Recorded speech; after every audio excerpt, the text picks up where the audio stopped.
इस प्रोग्राम के प्रायोजक हैं wahcard.com। सजाए हर जगह हमारे साथ। कम से कम 19 साल के बाद मेरे को ऐसा मौका मिला कि जो मैं बीसीसीआई का ऑब्जर्वर बन के कोई मैच को, वो भी इंटरनेशनल मैच को ऑब्जर्व करने जा सकता हूँ।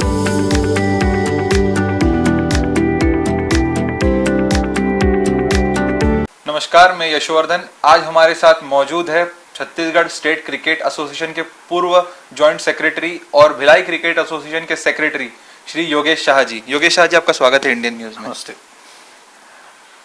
छत्तीसगढ़ के लिए बहुत गर्व की बात है कि आने वाले दिनों में जो राजकोट में T20 इंटरनेशनल मैच होने जा रहा है भारत और श्रीलंका के बीच, उसके लिए बीसीसीआई से नियुक्त ऑब्जर्वर जो योगेश शाह जी को बनाया गया है। योगेश शाह जी, पहले तो आपको बहुत बहुत कॉन्ग्रेचुलेशंस उसके लिए। थैंक यू, धन्यवाद।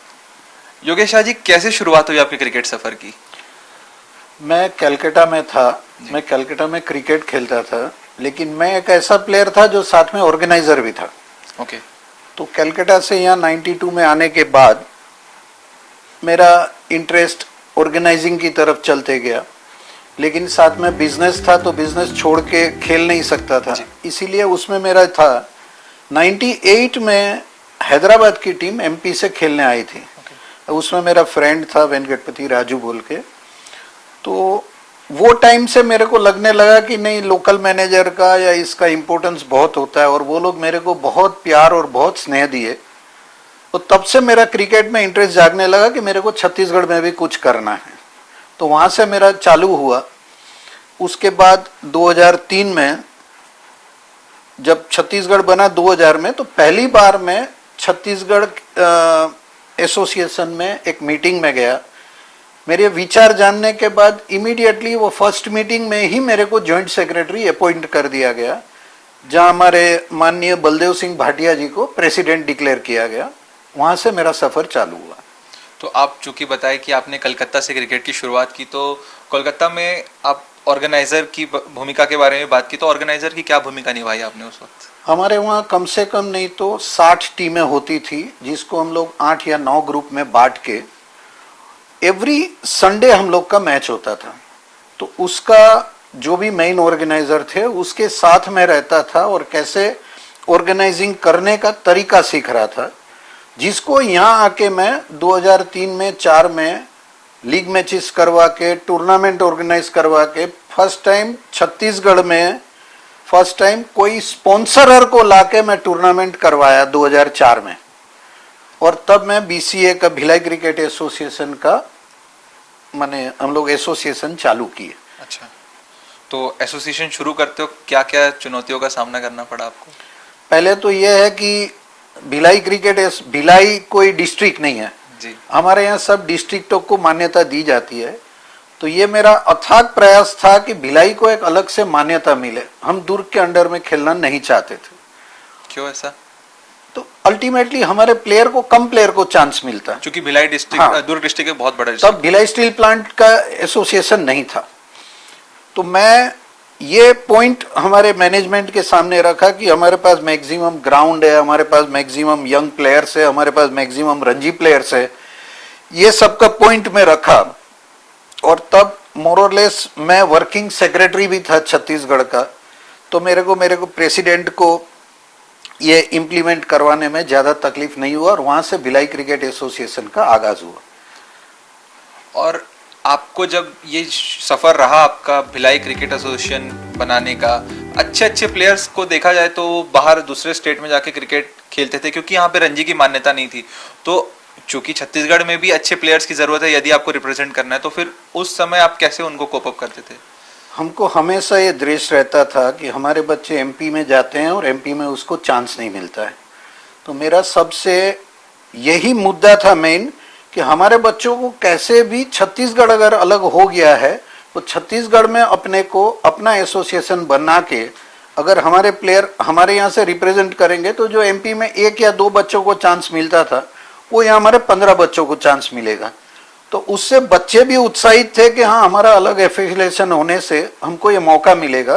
तो हर जगह से हमको सपोर्ट मिल रहा था। कितनों की घर वापसी हुई फिर? ऐसे कितने प्लेयर है जो वापस आके अभी सीएस के लिए खेल रहे हैं एमपी अभी कम से कम नहीं तो मेरे हिसाब से 7 से 8 प्लेयर ऐसे हैं जो एमपी में खेलते थे, वो अभी यहाँ खेल रहे हैं। और आप अब चूंकि एक नई भूमिका में दिखेंगे क्रिकेट ऑब्जर्वर की, वो भी इंटरनेशनल मैच के, तो क्या रोल रहते हैं एक ऑब्जर्वर के? मेरे लिए बहुत गर्व की बात है कि मेरा एक्चुअली एसोसिएशन में सफ़र चालू हुआ 2003 से जी। तो कम से कम 19 साल के बाद मेरे को ऐसा मौका मिला कि जो मैं बीसीसीआई का ऑब्जर्वर बन के कोई मैच को, वो भी इंटरनेशनल मैच को ऑब्जर्व करने जा सकता हूँ, जिसमें मेरे ख्याल से वो तो जाने के बाद मालूम पड़ेगा, लेकिन जो मेरी इतने टाइम की ऑर्गेनाइजिंग की समझ है जी। कि मेरे हिसाब से ग्राउंड की कंडीशन, बैठने का, ड्रेसिंग रूम का, पानी पिलाने का, ये सब अच्छा ग्राउंड में व्यवस्था है कि नहीं, ये मेरे को ऑब्जर्व करना रहता है। प्लस सबसे बड़ी बात होती है टिकट डिस्ट्रीब्यूशन। बीसीसीआई से आता है कि ये स्टेट का अगर कोई लेटर लेके आता है तो उसको इतनी टिकट देनी है, ये देनी होती है।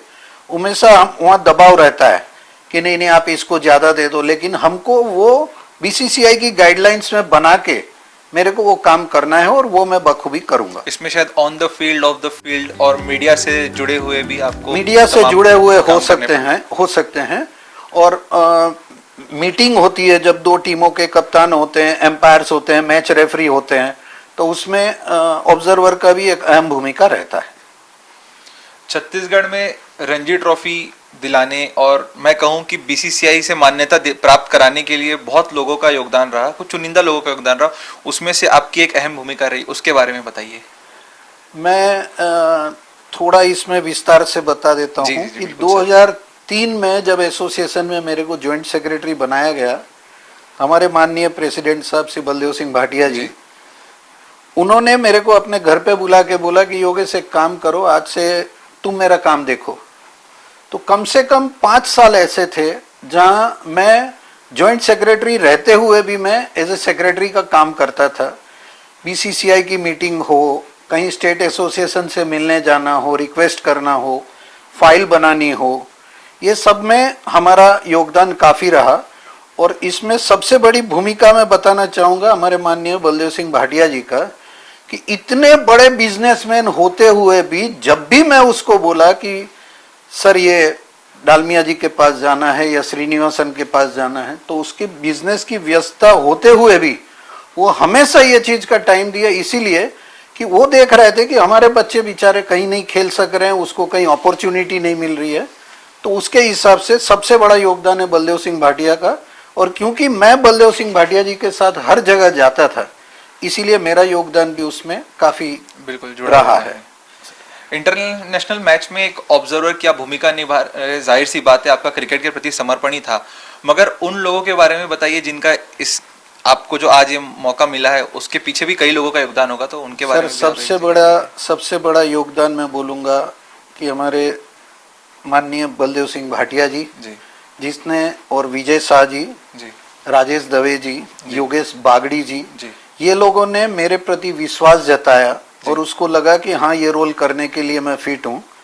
और वो लोग का बोर्ड से इंटरेक्शन होने के बाद मेरे को ये मौका दिया गया और हमको बताया गया कि आगे जाके आपको अच्छे से करना है। तो मैं हमारे भाटिया जी, विजय शाह जी, राजेश दवे जी, योगेश बागड़ी जी, ये सबका पूरे जोर से मैं धन्यवाद बोलना चाहूँगा, इंक्लूडिंग अभी हमारे जो प्रेसिडेंट और सेक्रेटरी हैं जुबिन शाह, मुकुल तिवारी, या हमारे जो भी ऑफिस बेरर है, सब एक दूसरे के साथ कोऑर्डिनेट करके मेरा नाम आगे बढ़ा है। उसके लिए मैं तहे दिल से ये सबका धन्यवाद कहता हूँ। चूँकि आपने बाहर में जो है उनके बारे में बताया, घर से भी आपको मुख्य सहायता मिली होगी। घर से सहायता ऐसी है कि घर में हमको गाली देता है कि आप क्रिकेट की वजह से पूरा धंधा खत्म कर दिया।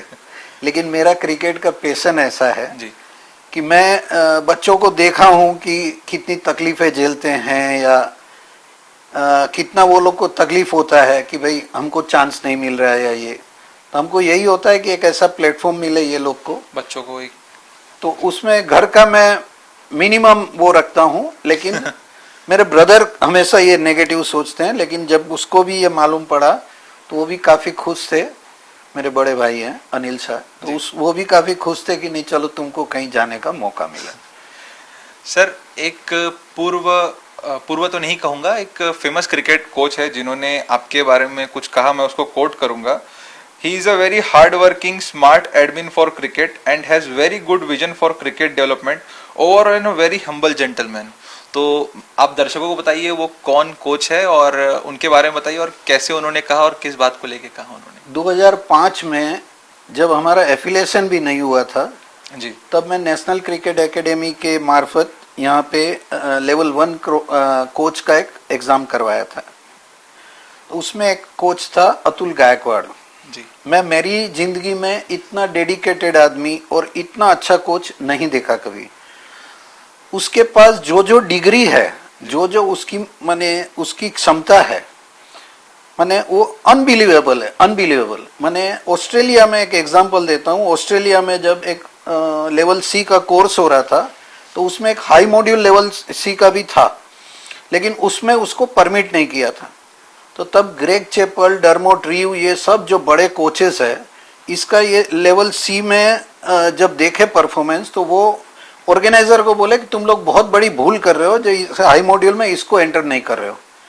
और वो लोग के सजेशन से अतुल को वहाँ मौका मिला और मेरे ख्याल से जितने भी पार्टिसिपेंट थे उसमें सबने टॉप किया। वो अभी वो चाहे वो ट्रेनर का कोर्स हो उसको मालूम है, क्रिकेट में तो हाई मॉड्यूल लेवल सी किया है, इंग्लैंड का भी हाईएस्ट लेवल का कोचिंग वो किया है।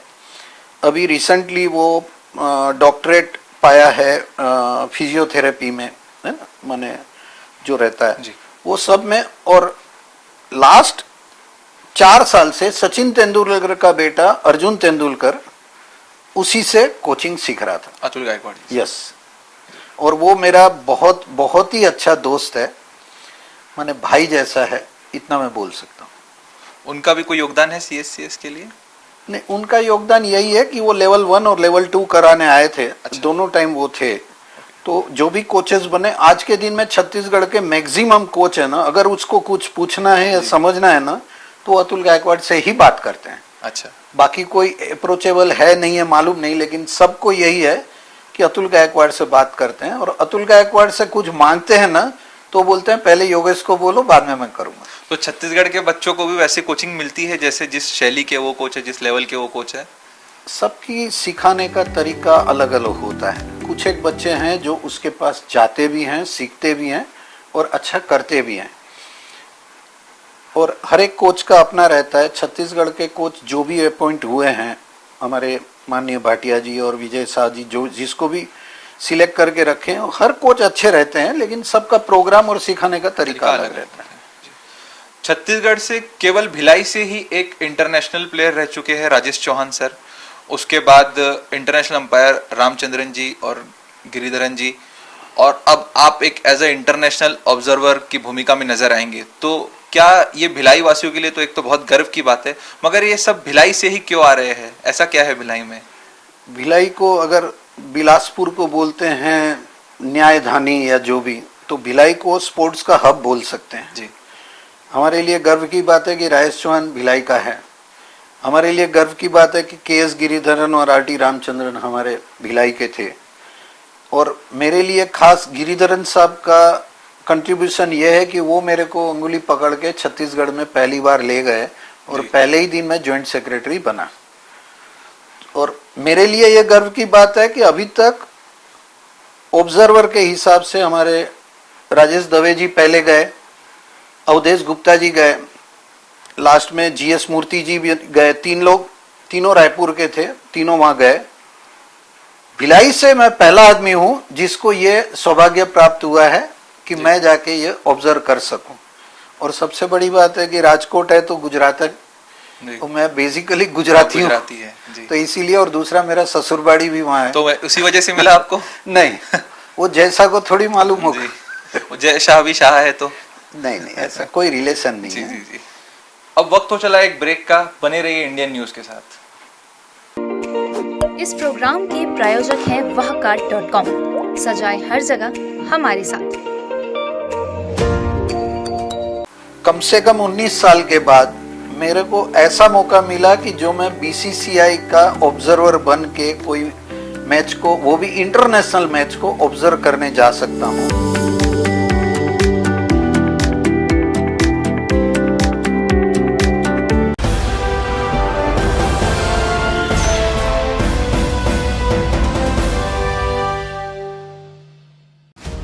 पूरे भारत में कहीं भी कभी भी सबसे कम किराए पर बुक करें वन वे टैक्सी rahultravels.com पर। Looking for a reliable online shopping site? Welcome to walkheart.com. We offer the best quality products at the lowest price with easy and fast delivery options. Search, discover, and choose from a wide selection of lifestyle essentials such as home decoration, garden decoration, hotel decoration, fountains, donation boxes, school products, kids corner, sports, tent decoration, wide range of cricket bowling machines, and many more. We combine innovation and tradition to give you the best in the market. Interior designers may contact to be our privileged customer on 74005. 74005.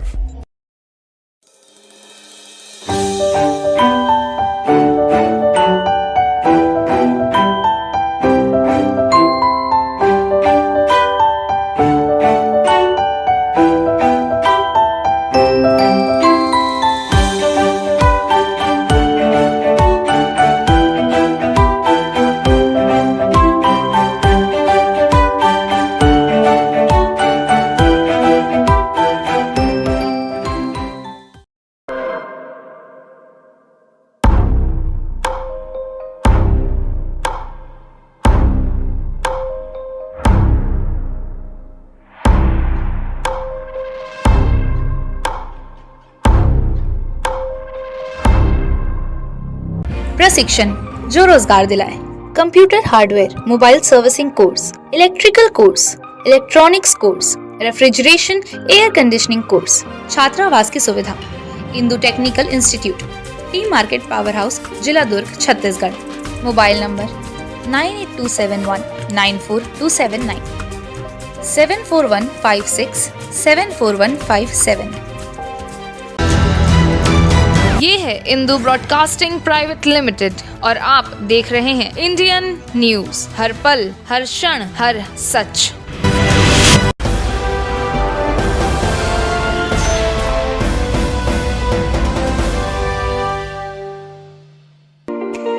इस programme के प्रायोजक हैं wahcart.com। सजाए हर जगह हमारे साथ।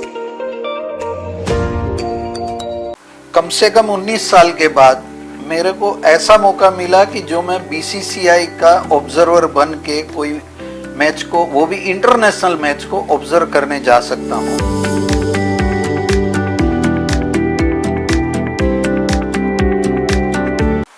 Break के बाद आप सभी का स्वागत है इंडियन न्यूज में। सर, कहीं ना कहीं एक बात हमेशा आती है, खासकर छत्तीसगढ़ में, कि बच्चे कंप्लेंट करते हैं कि हमें 10 बॉल खेलने मिले ट्रायल में, 12 बॉल खेलने मिले ट्रायल में। और फिर ये भी होती है बात कि कहीं ना कहीं 10 और 12 बॉल में क्या आप किसी बच्चे की साल भर की मेहनत बता नहीं सकते। हम देखते हैं कई अच्छे अच्छे मैचों में रोहित शर्मा नहीं चल पाते क्योंकि बॉल कहीं नीचे रह जाती है, कहीं ऊपर रह जाती है। तो ये तो एक डिस्ट्रिक्ट लेवल के ट्रायल की बात मैं कह रहा हूँ आपसे। तो इसके लिए क्या कर रही है सीएस अभी? क्या ये प्रक्रिया ऐसी चलेगी 10 बॉल 12 बॉल ट्रायल? नहीं, सीएस बहुत बड़ा प्रोग्राम कर रहा है, बहुत बड़े मायने में। एक्चुअली हमारा सबसे बड़ा ड्रॉबैक ये है जी, हमारे पास ज़्यादा ग्राउंड नहीं है। ओके। टोटल भिलाई में देखो तो 2 ग्राउंड है, वो कभी बीएसपी का अपने को मिले ना मिले उसका कोई गारंटी नहीं होता है। छत्तीसगढ़ में ग्राउंड कम है, हमारा एसोसिएशन पूरा जोर लगा रहा है। हर जगह पे अभी ये भी बोला गया है कि आप 5-5 एकड़ जमीन या जो भी देखो आप प्रोक्योर करो, उसका पूरा पैसा सीएस देने को तैयार है। अभी मैं रिसेंटली कवर्धा गया था, वहाँ एक एकेडमी वाले ग्राउंड चालू किए हैं। तो हम लोग की ये प्रक्रिया है कि ग्राउंड ज़्यादा रहने से, अभी प्रॉब्लम क्या है कि हम जहाँ ट्रायल ले रहे हैं वहीं पे मैच है, तो हमारे पास उतना टाइम भी नहीं रहता। खैर, अभी इसीलिए ये बार बीसीए कम से कम हर ग्रुप में 4-4 मैच 5-5 मैच करा रहा है, 2 डेज का और इसका, और बच्चों को पूरा मौका दे रहे हैं। देखिए, कहीं हमारी विफलता भी हो सकती है, लेकिन हमारे पास टाइम का कंस्ट्रेंट रहता है। दूसरा है कि जो भी उसमें डेडिकेटेड आदमी लोग हैं सब जी। जॉब करते हैं, सब कहीं ना कहीं अपने काम से बिजी हैं, तो उतना टाइम भी नहीं दे पाते हैं। तो इसके लिए हम लोग पूरे प्रयासरत है कि आगे कोई भी बच्चों को 3-4 मैच मिले जिसके उसका परफॉर्मेंस के पर बेसिस के हमने सिलेक्ट कर सके। आप जैसे बताया आपने स्टार्टिंग में कि आप कलकत्ता में रहे हैं, कलकत्ता में क्रिकेट भी खेले, तो कलकत्ता में कलकत्ता लीग होती है, काफी फेमस लीग होती है, जो यहाँ के बच्चे भी वहां जाके खेलते हैं। Yes. उसके लिए मेरी जानकारी में है कि क्लब्स को अपॉइंट किया जाता है उस पर्टिकुलर एसोसिएशन के अंतर्गत। तो क्या भिलाई में या छत्तीसगढ़ में वैसा नहीं किया जा सकता? अभी हम लोग का ऑलरेडी ये डिस्कस हो चुका है कि क्लब लेवल को हमको लाना है। जैसे कलकत्ता बहुत बड़ा शहर है जी। कलकत्ता में 119 मेंबर है CAB में, क्रिकेट एसोसिएशन ऑफ बंगाल में, जिसमें 2 डिवीज़न रहते हैं। फर्स्ट डिवीज़न रहता है, सेकंड डिवीज़न रहता है। तो 2 डिवीज़न में टोटल मिला के कम से कम 100 टीमें खेलती है। तो उसमें वो लोग का खेलने का काफ़ी ज़्यादा मैचेस मिलते हैं। तो अभी ये हिसाब से यहाँ भी ये डिसाइड हो रहा है कि हम क्लब लेवल लाएं, एकेडमी से क्लब बने, क्लब से टीम बने। मैं एक शुरुआत किया था 2013 में कि हम लोग 6 भिलाई में ही प्रूव करने के लिए हम लोग प्लान किए थे। एक 6 टीम का हम लोग लीग किए थे। जी। वो 6 टीम को हम लोग वो टाइम में IPL के हिसाब से फ्रेंचाइजी दे दिए थे, जिसमें एक इंदू IT था, एक केडिया जी का था, एक BK इंजीनियरिंग था, एक BEC था, एक BSP का था और एक KPS था। ये सब आ गए थे और काफ़ी पैसा हम लोग बच्चों को, आज भी जो सामान 2013 में दिए आज भी बच्चों का वो सामान चल रहा है। तो हम एक पहल किए थे, भिलाई किया था कि भिलाई के ही बच्चे खेलेंगे। उसके बाद कोई कारणों से वो चालू नहीं हो सका, लेकिन फिर अभी हम लोग प्लान कर रहे हैं कि क्लब लेवल का लाके पूरे छत्तीसगढ़ में क्लब लेवल का लाके आपस में मैच कराए। कम से कम बच्चों को 6-8 मैच 10 मैच मिले, जिसमें उसका परफॉर्मेंस निखर के आए और उसके बेसिस पे सिलेक्शन हो। कोई स्पेशल मोमेंट आपकी क्रिकेट लाइफ का आप बताना चाहेंगे हमारे दर्शकों को? मेरे लिए जिंदगी का 2 स्पेशल मोमेंट तो हो सकता है। एक तो था कि जब मैं छत्तीसगढ़ के एफिलिएशन के लिए माननीय भाटिया जी के साथ हर जगह घूम रहा था, तो मेरे को एक बार जगमोहन डालमिया जी के साथ बैठने का मौका मिला। और सबसे बड़ी बात है कि मैं कलकत्ता का रहा हूँ और उसका स्ट्रेचर मेरे को मालूम है। तो उसके सामने बैठ के मैं क्रिकेट का डिस्कस करना, ये मेरी जिंदगी का सबसे बड़ी उपलब्धि मान सकता हूँ। और दूसरा, यहाँ दिल्ली डेयरडेविल्स का जब IPL का फर्स्ट मैच अपने को मिला था, मेरे एसोसिएशन का धन्यवाद देता हूँ कि वो लोग मेरे को लाइजनिंग ऑफिसर बनाए थे। तो मेरे को व्यू रिचर्ड्स के साथ एक फोटो खींचने का मौका मिला। ये दोनों में उपलब्धि। और छत्तीसगढ़ का जो दिन एफिलिएशन मिला वो दिन शायद मेरे से ज़्यादा कोई खुश नहीं होगा, क्योंकि मैं वो मीटिंग में मौजूद था जहाँ ये डिक्लेयर हुआ कि छत्तीसगढ़ का एफिलिएशन दे रहे हैं। कौन कौन था वो मीटिंग में मौजूद? कैसा माहौल था वहाँ का? BCCI के तो सब ऑफिस बेरर थे ही। छत्तीसगढ़ से एक मैं था, एक योगेश बागड़ी जी जो राजनांदगांव के मेरे काफ़ी क्लोज फ्रेंड है, एक अवधेश गुप्ता जी थे जो एक रणजी प्लेयर हैं, और एक अजय पांडे जी जो करंट हमारे ऑफिशियल हैं। हम चारों थे। जब ये हमको आके काशी विश्वनाथ जी जो तमिलनाडु के सेक्रेटरी थे, तब वो दौड़ के आके बोला कि योगेश तेरा एफिलिएशन हो गया। मेरी जिंदगी का उससे ज़्यादा खुशी का मौका और नहीं हो सकता। कितने साल का स्ट्रगल था एफिलिएशन पाने के लिए? 2000, मैं तो 2003 से जुड़ा था, तो 2003 से 2008 तक ऐसा कोई दरवाजा नहीं होगा, ऐसा कोई जगह नहीं होगा, ऐसा कोई मंदिर नहीं होगा जहां हम लोग हाथ जोड़ के खड़े ना हो कि हमको एफिलिएशन दे दो।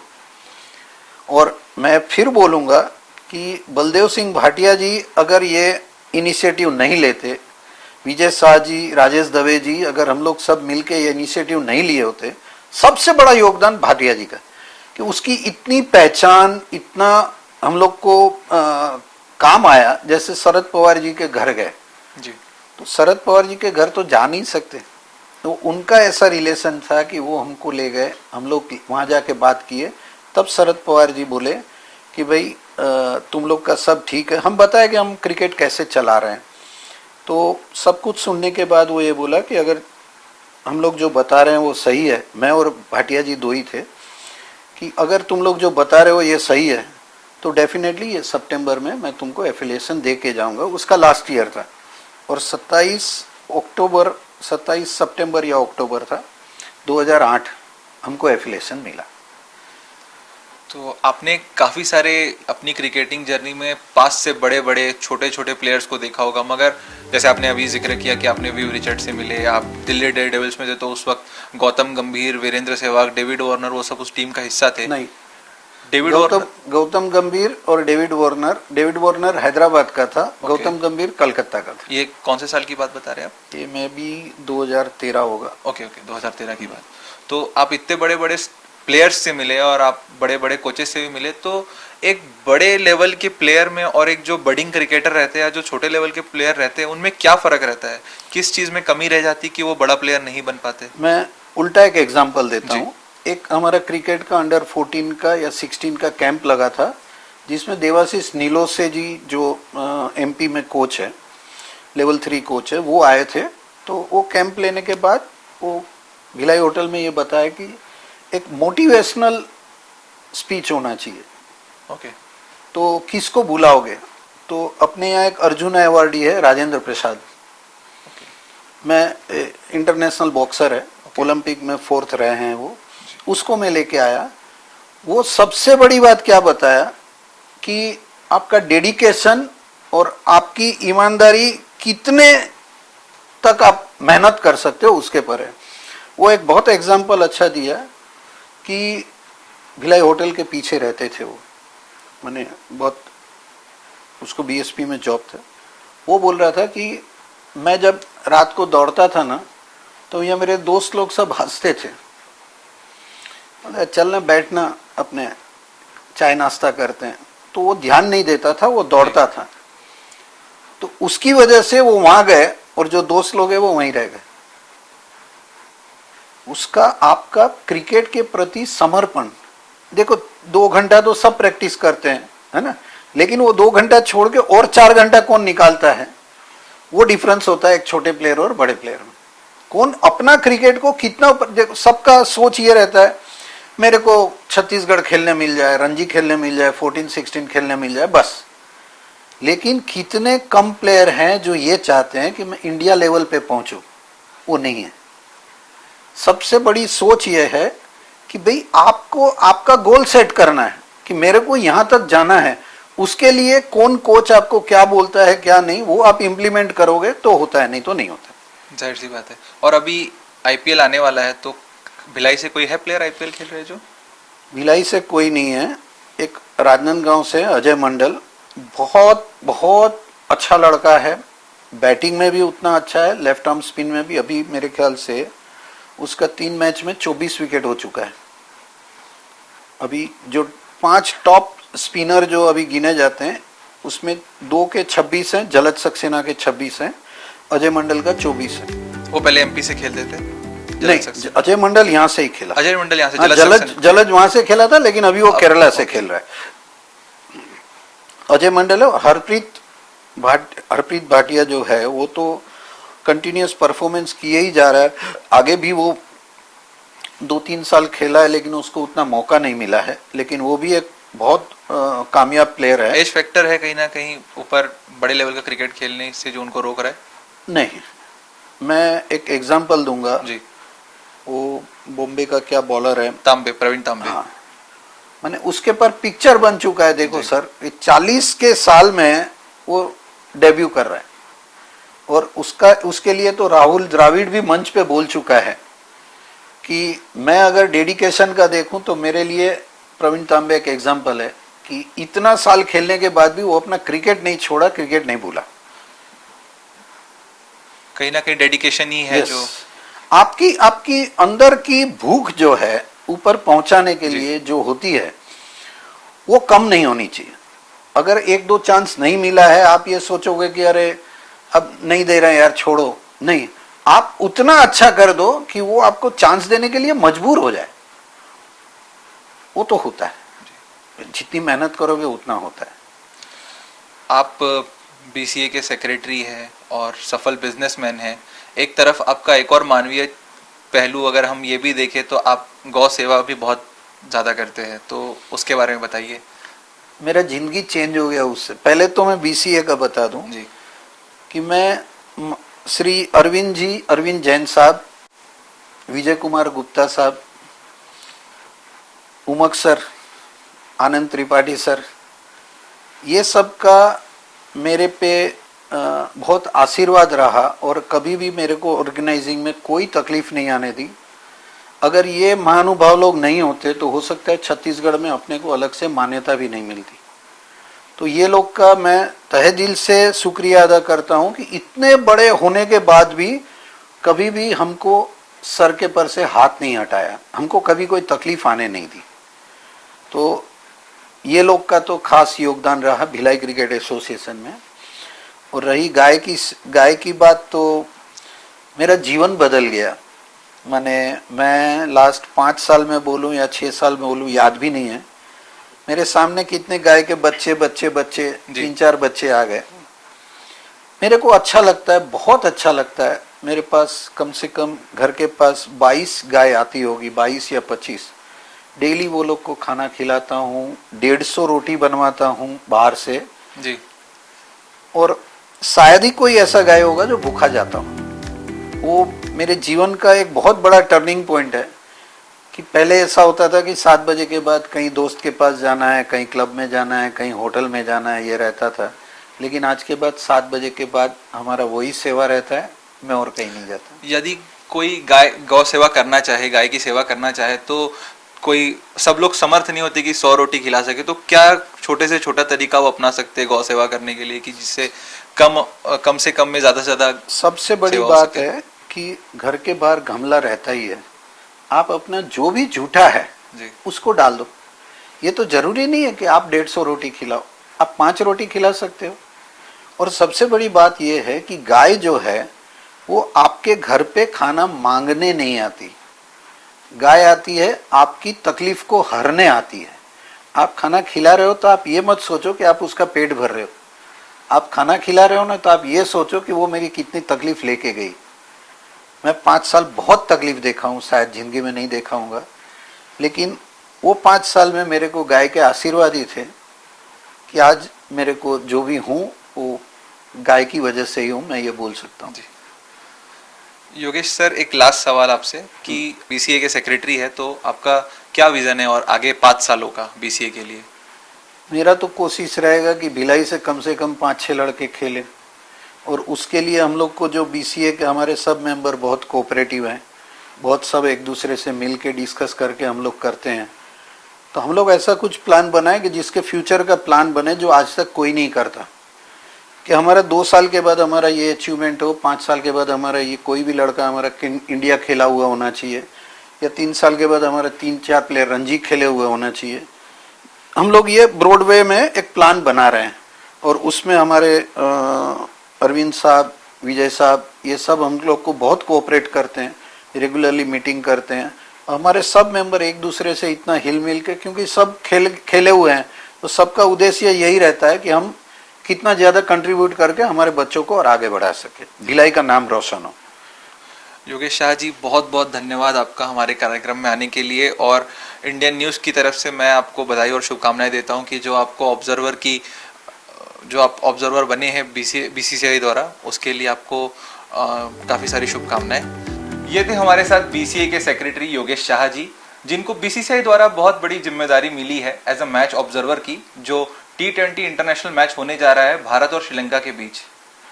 ऐसे ही और कार्यक्रम के लिए आप बने रहिए इंडियन न्यूज़ के साथ। नमस्कार।